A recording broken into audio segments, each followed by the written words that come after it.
คักดีประมาณจักโลนี่ต้องมีโอ้ไพ่ไวกูกันเบิ่งกันกระเดยเนาะน้องกระเดยนี่ติ่งนึงน้องบองนี่ยังมีความคิดในใจอยู่ก็เลยแบบใจลอยอยู่นึกเธอกระปิดมักดิบไปน้ำบุมีดอกเปิดเบิ่งก็ได้บุมีอีหลีเปิดเบิ่งรถเปิดเบิ่งบ้องโตมาอย่าได้จับเลยโอ้สั่นในมือสั่นบอสถ้าว่าบอฮับในเมนแล้วฮัลโหลถ่ายคลิปอยู่เด้อไม่ใช่เนี่ยถ่ายคลิปกินฮอดได้ตู้เลยเป็นที่เก็บกาแฟละฮันเพิ่นเฮ็ดแน่นี่เนาะเก็บกาแฟนี่ถ้าบ่เตียงบ่คิดว่าเตียงนี่สิแม่นจังซี่ลองมั้งไงฮะสิเก็บจังซี่ได้จังซี่พี่น้องนี่ต้องเริ่มก็ได้เก็บหมากเลยเด้เป็นกูต้องเริ่มเป็นยังไงบ้างน้องเดิมน้องสาลีเลยนี่เบิ่งคนเก็บเป็นที่ทำนองนี่พี่น้องนะมืออาชีพนี่เป็นอันนี้เนาะพี่น้องเลยนี่เริ่มเป็นดอก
ว้ายพี่น้องเลยต่อจากคลิปที่แล้วมาบัดนี้ก็หอดแล้วสวนกาแฟเอารถเข้าหันบ่โอ้สวนกาแฟไผสานนี่บ้านน้องบ้อมเพิ่นเก็บแล้วบ่นี่คือเบิดแล้วเก็บแล้วพี่น้องเลยเนาะทักทายสบายดีเด้อสบายดีตอนเช้าๆมื้อนี้เฮามาเก็บกาแฟนาเบาฝนนี่ดิข้างหลังในน้ำมันเสือกว่ารถไถน้ำลังนะอ๋อฮุบเข้าหันยัดไว้เลยปิดประตูไว้เลยเนาะอ๋อเป็นใช่เจ้าได้มาเจ็บไหมสบายดีเด้อนอกจากทีมเจ้ายังใช่เจ้าอีกเลยฮะมันลงกัน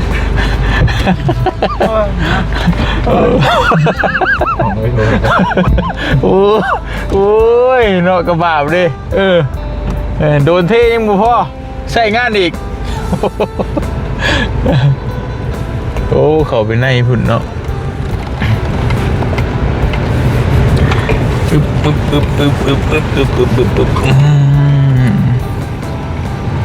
ไม่โคไม่เห็นยังเห็นทางเนาะ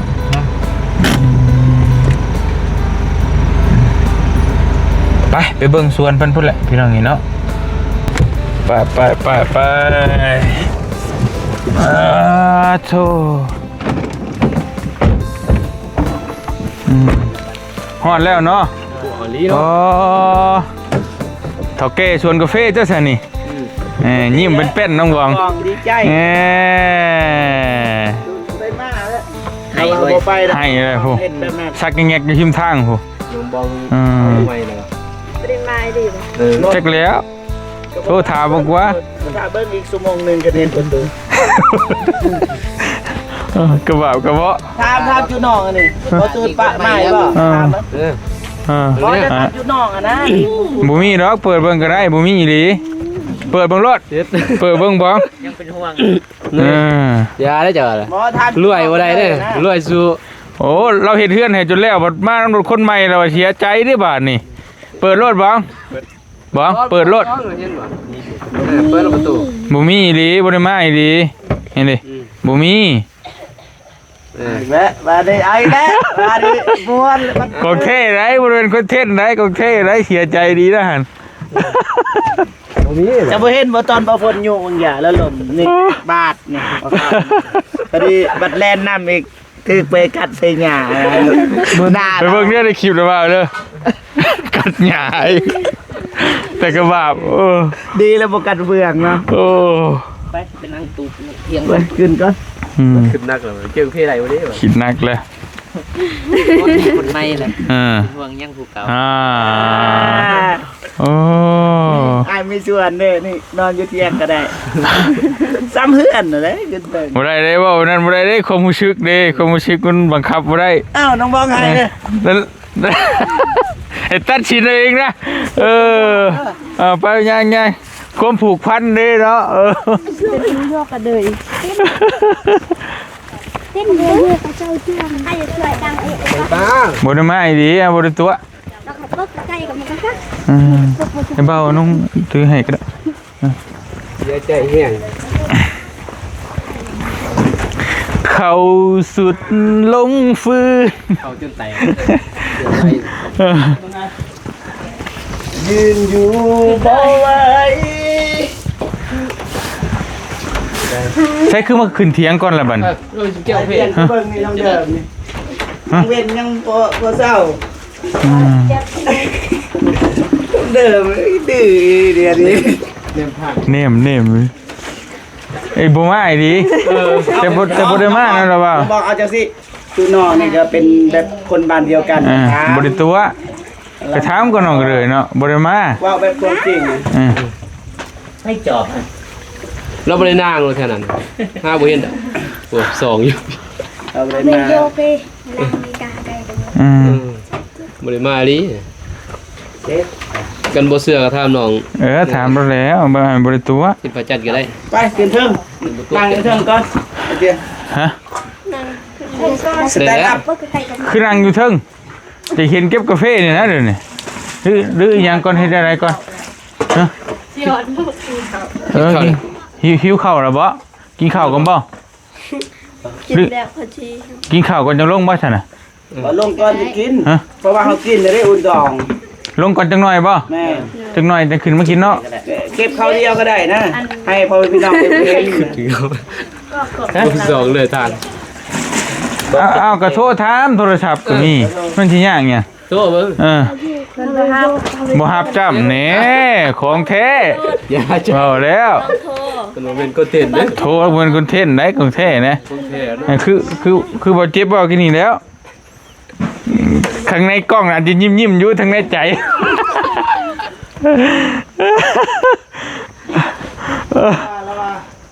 บางทีว่าเอาว่าความจริงเด้อน้องสิว่าความจริงเด้อบ่ตุนนี่แก่โตแล้วว่าสิไปขี่รถจักรแล้วว่าที่จริงเราบ่มาแล้ว แม่น คนละแล้วว่าบ่ไปแล้วมื้อนี้นี่ แต่ว่าเราบอกก็ไม่จังซี่เราบอกว่าอ้ายไปก่อนรถเดี๋ยวน้องสิขี่รถจักรไปตามหลังเดี๋ยวรถมันก็ว่างแม่นบ่ล่ะแล้วเป็นหยังจะบ่มานำให้สินะแต่ว่าอ้ายก็บ่บังคับ อันนี้ว่าความจริง แม่น ถามบ่เจ็บก็ได้ น้องนี่เพิ่นว่าสิขี่รถจักรมา เดี๋ยวน้องสิขี่รถจักรไปตามหลังสินะถ้าอ้ายก็ได้บ่เอ้าก็แล้วแต่ โอ้อันนี้ โอ้โทรเลยบัด โอ้ยนี่เห็นได้แล้วนี่ โทรเปิดลำโพงเปิดลำโพงด้วย นี่อ่านเลยนี่ โทรเบิ่งโทรเบิ่งโทรเลย โอ้สั่นในมือ จริง สั่น จังกันเด้อ บ่ถ้าว่าบ่ฮับนี่แม่นแล้วจริงจังกันเด้อ หักอยู่ เชื่ออ้ายบ่เชื่ออ้ายบ่ อันนี้ก็หักอยู่ เชื่ออ้ายบ่ อ่านนี่ ความผูกพันเด้เนาะ ฮัลโหล ถ่ายคลิปอยู่เด้อ พี่ไส้เนี่ย ถ่ายคลิป กินฮอดได้ตู้ได้เป็นสิเก็บกาแฟแล้วหั่น ถ่ายคลิปอยู่เด้อบ่ตูน ว่าตูนมาได้สิให้ได้ทั้งนี้ เอาก็ว่าบ่ตูนบ่ได้มาแล้วอกหัก บ่ได้ยิน แน่ ได้สิเขียดน้อง แน่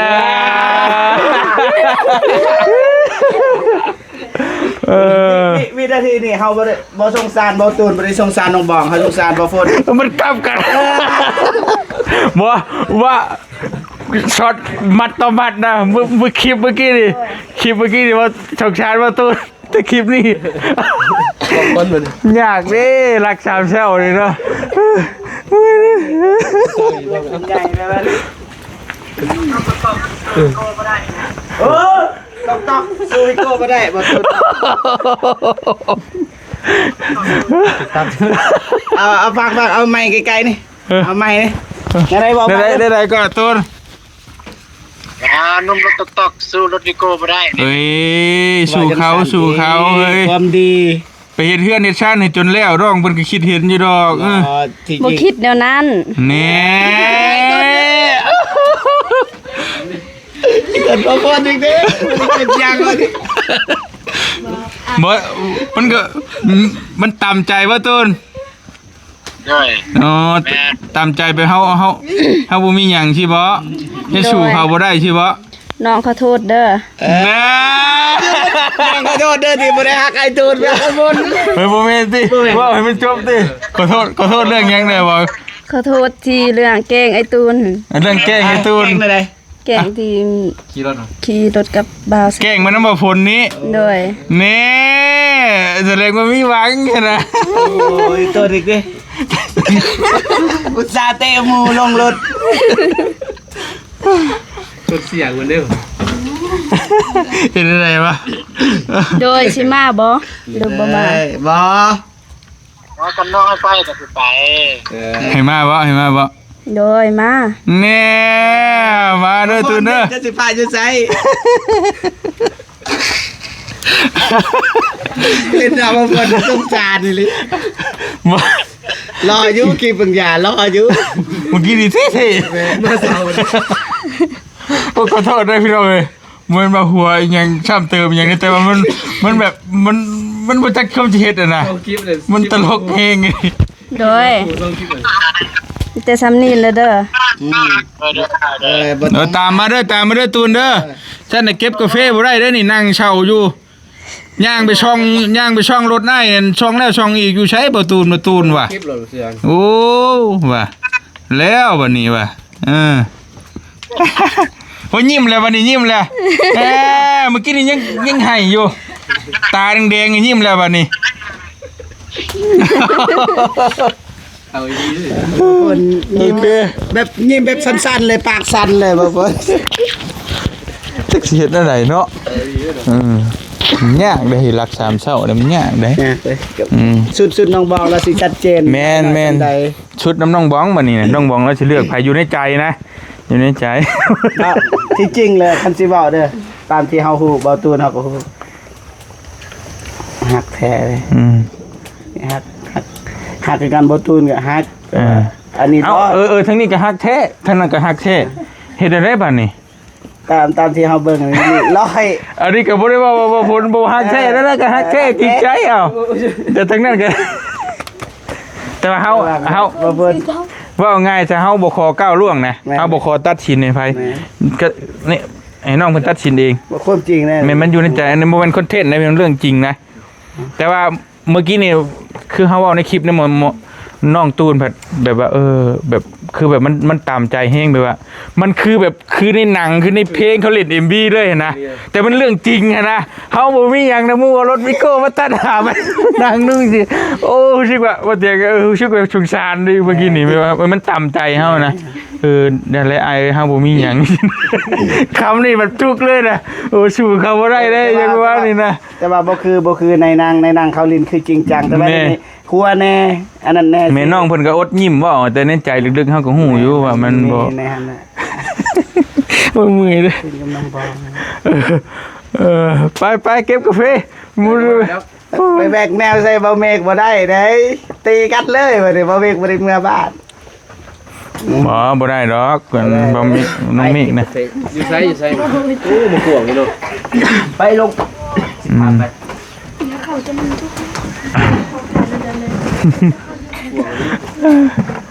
ไผแสนน้องสาวว่า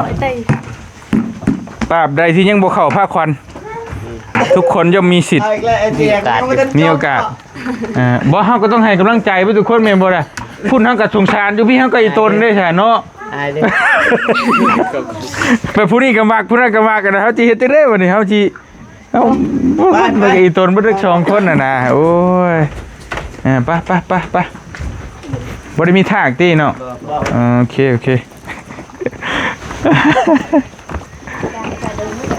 โอ้ต้มไก่วะเอาพักกระปุกไว้อย่างซี่เลยเนาะสบายดีเด้อน้องเด้อนี่น้องสาวบ่ผลพี่น้องหลายคนก็คือสิเห็นในช่องนั่นแหละหรือว่าเคยเข้ากล้องจังบ่เคยบ่ เคยอยู่ นี่ฮะ ทานซื้อ มาดข้อแสดงว่าโสดเด้อนี่บ่ คุณย่าไป โสดบ่ คนแค่นี้ตามอยู่ นี่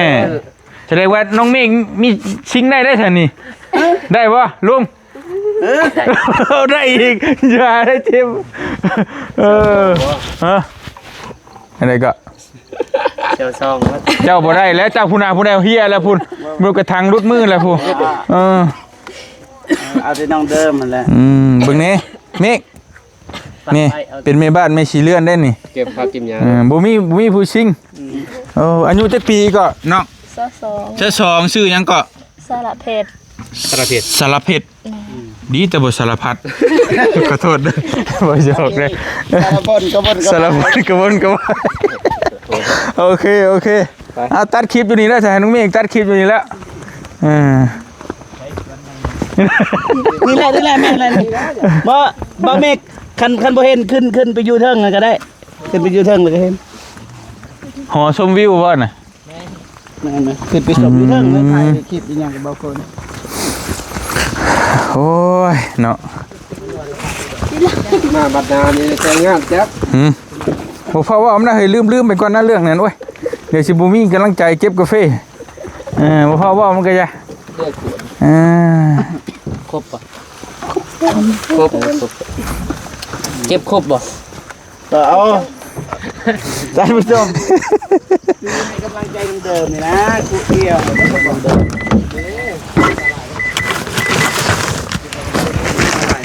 ไปเมนเบิดบ่นำมื้อนี้ บ่มีใจแล้วบ่คนเอ้ย อันที่เตี้ยนี่ก็แม่นบ่ แม่นเบิด ไป แม่นเบิดนะเขตนี่แม่น โอ้เฒ่าแก่ดีเสียเนาะจะพอแล้วจังบ่ตูนจังวัดยอมแล้วนี่ เด้อใส่บ่บ่คนนะ แม่นหมด รอ ได้ใส่อีตา ที่โดนก็ ได้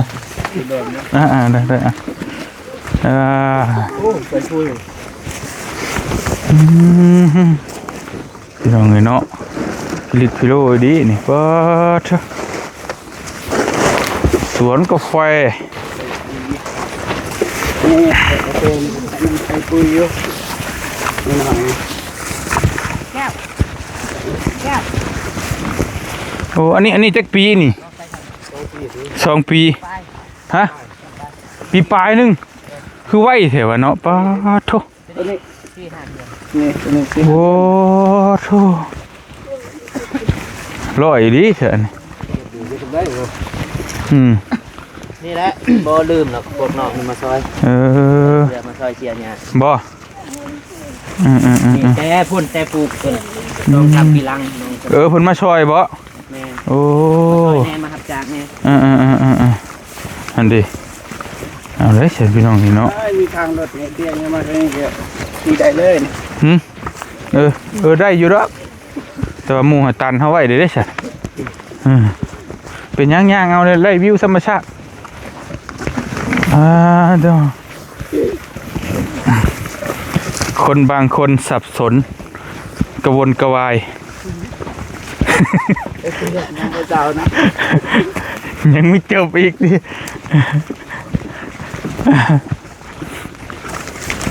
งามไหลกันอย่างเนาะเฮ้ยเนาะชิเลนเนาะโอ้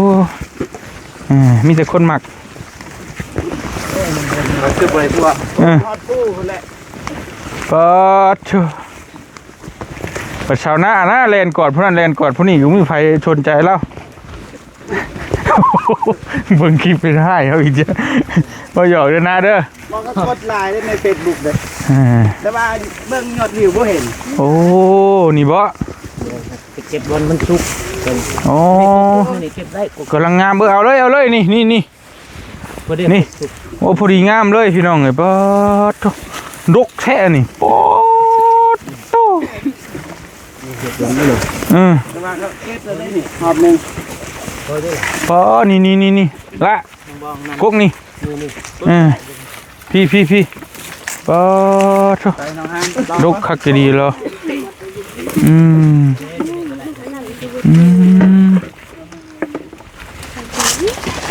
ใช้มองได้มันสุกหลายๆนะมาว้าโธ่พี่น้องนี่เนาะ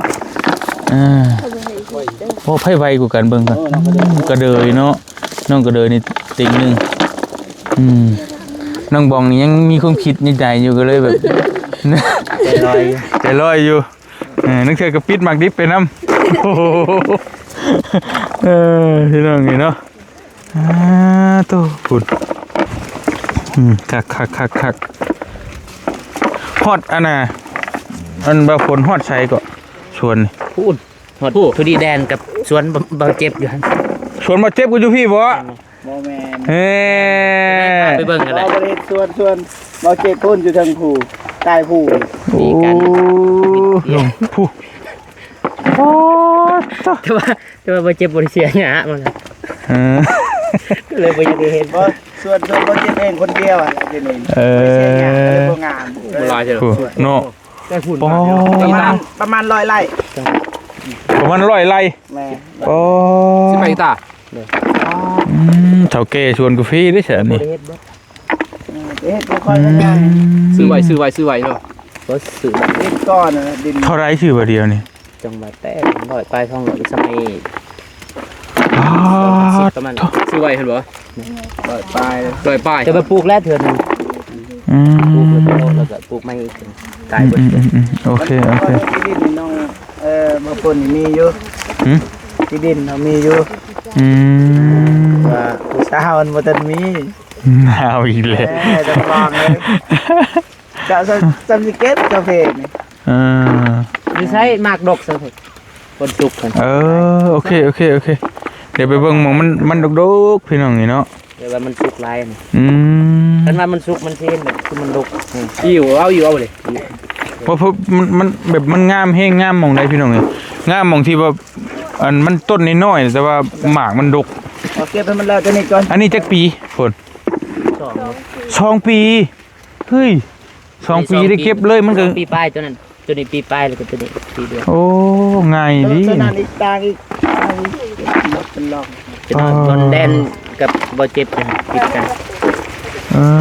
ไปพี่น้องเอ้ยพี่น้องเอ้ยตัวมันสุกเนาะคิดว่ามันดกแดงปิงคัก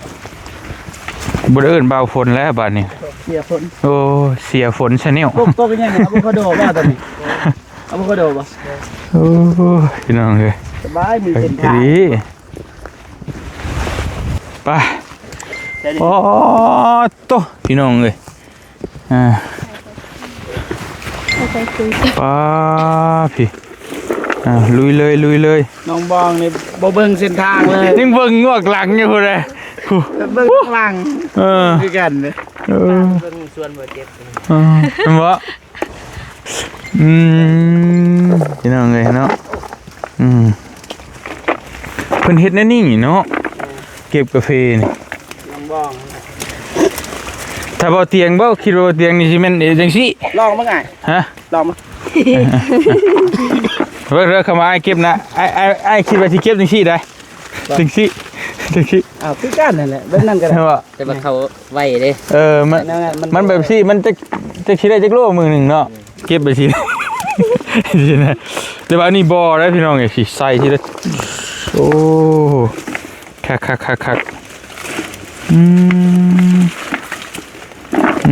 ใส่ตู้เอาเนาะกดเลย หดงามในหดน้ำอีกบ่ โอ้เอาน้ำมาใส่หดใบ ตอนยังหน่อยพดมีมันมีน้ำมีน้ำโซลาเซลล์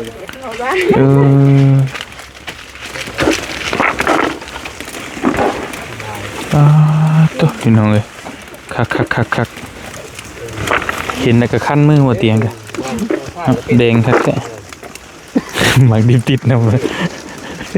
เฮ้ยหัวพี่เฮ้ยหมักดิบออกน้ำเลยเดี๋ยวฝนเห็นแล้วสิให้โอ้แบบนั้นบ่ได้ไอ้ ฮะแบบนั้นบ่ได้เลย บ่ได้ปะ ไอ้ปิดวิญญาณเลย มันเป็นยังไง ติดเอาแบบนี้เจ็ดแบบนี้ บ่ให้ดึงอันดี ให้มันยังอันนั้น พวงมันดิบ่ให้ออกคิดบ่ไอ้วิญญาณทำลาย ทำลายเพราะว่าปีหน้ามันสิบ่มาเนี่ยแบบนี้ติดนี่เนาะนี่แหละบ่เวิร์ดเราเป็นอยู่ไอ้เตียงเมื่อวานได้แล้วไอ้เตียงเต้นอยู่นะสอนง่ายอยู่ง่ายกินง่ายนะ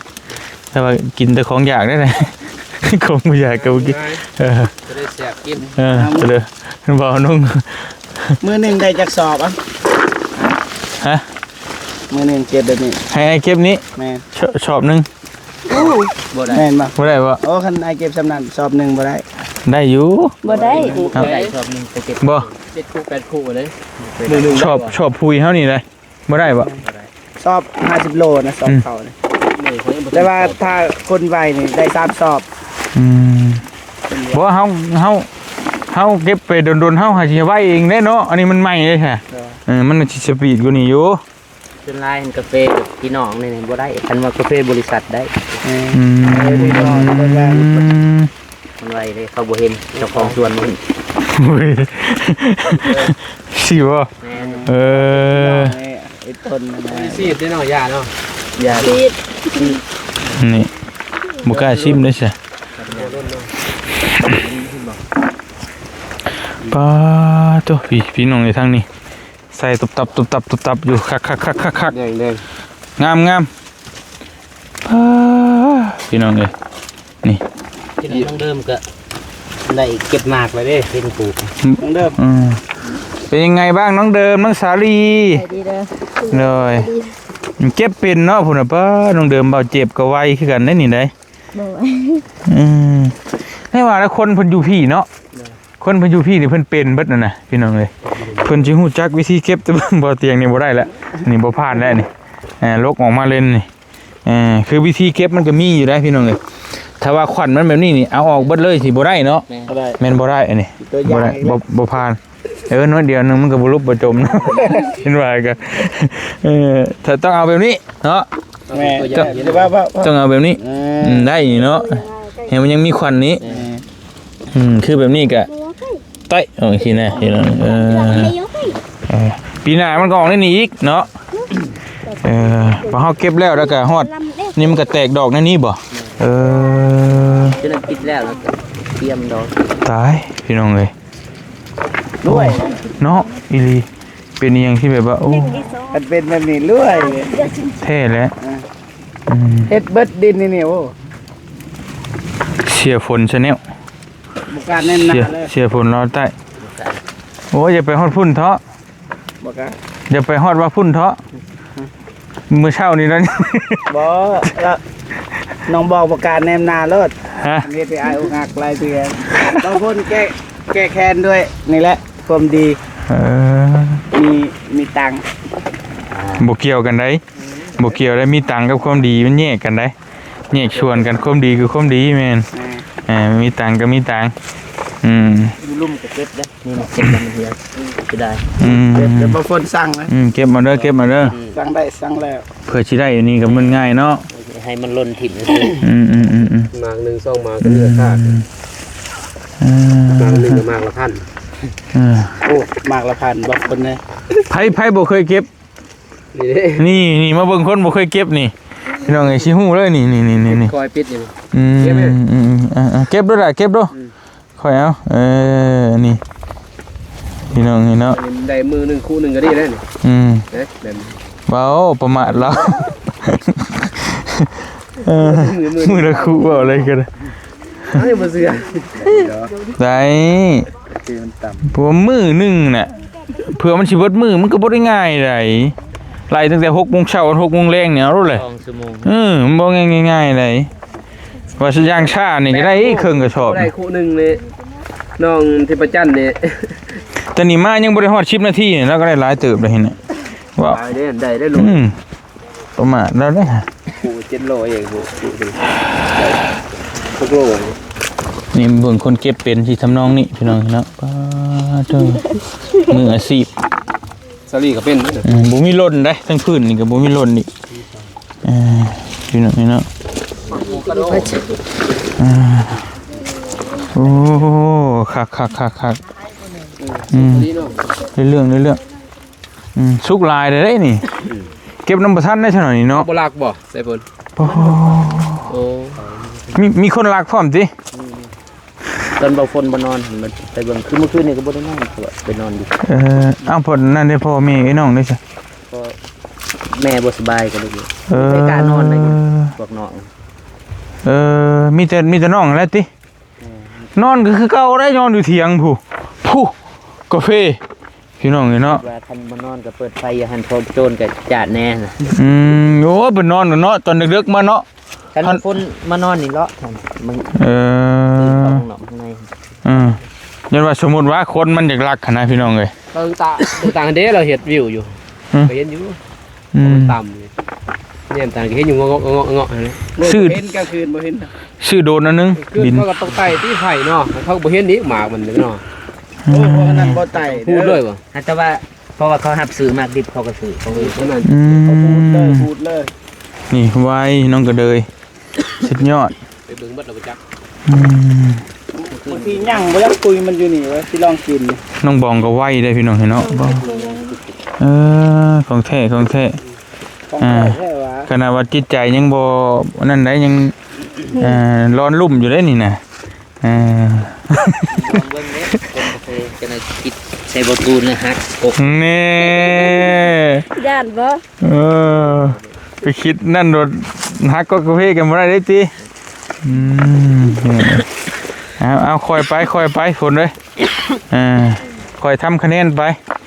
ของพวกนี้มันหิมห้อนบ่ได้ได้พี่น้องเอ้ย ตูนก็ยังได้เฮือนหลัง โอ้ยบ่ตูนก็เพื่อจะเฮ็ดเฮือนแล้วก็ได้จนอีล่าอีเรือ เพื่อสิได้ใจหมูกระทะก็เบิดตั้งหลายชุดชื่อมาสู่กิน วันเกิดมันก็จัดเบิด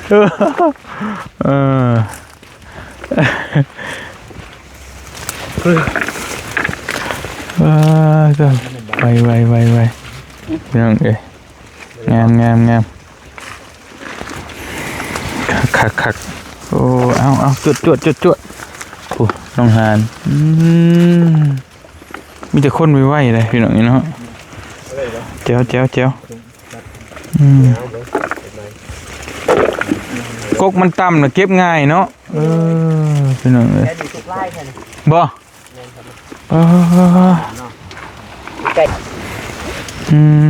อันนี้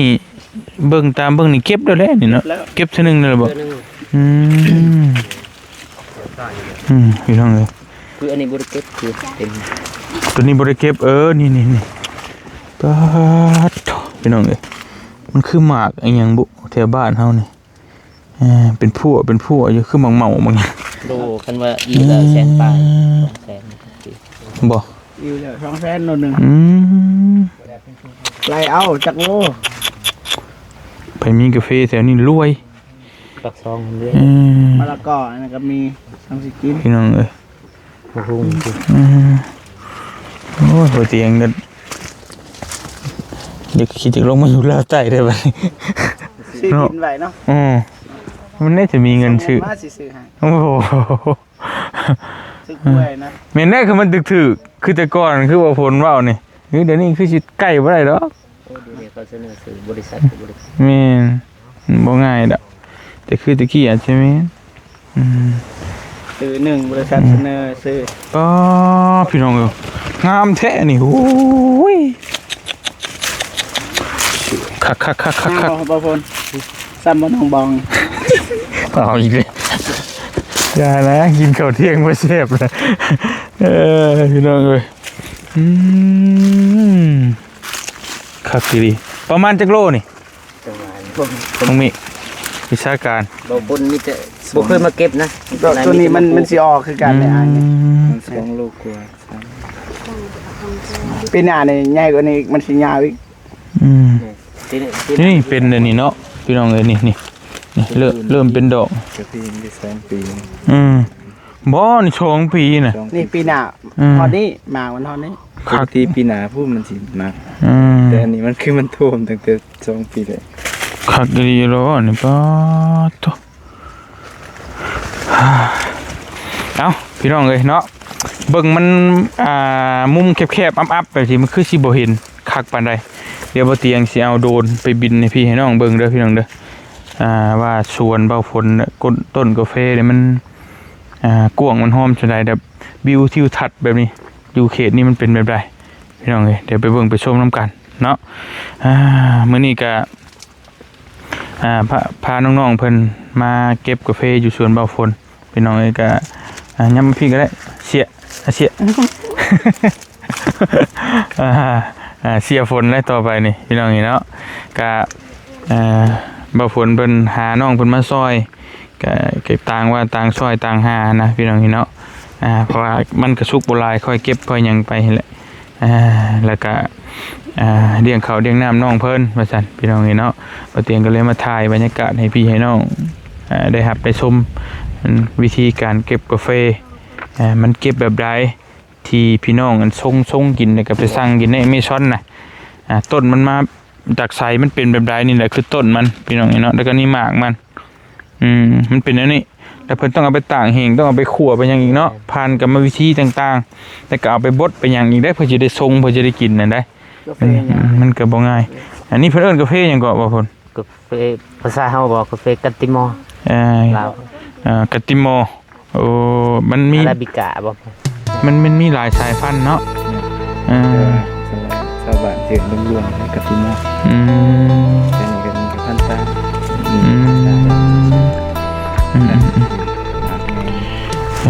โอเคพี่น้องเลยไปพอเตียงกันสิขอโตจบคลิปลงเพียงชำนี้แล้วก็ไปหับไปชมบรรยากาศสวยงามเบิ่งสวนเบาฝนลาวใต้น้ำกันพี่น้องนี่เนาะอยู่เมืองท่าแตงแขวงเสกองเด้อพี่น้องเลยเนาะพวงใหญ่ไพศาลพี่น้องเลยไปหับไปชมน้ำกันอยู่ดีมีแห้งเบิดสุขุสุคนเด้อพี่น้องเด้อสบายดีไปเลย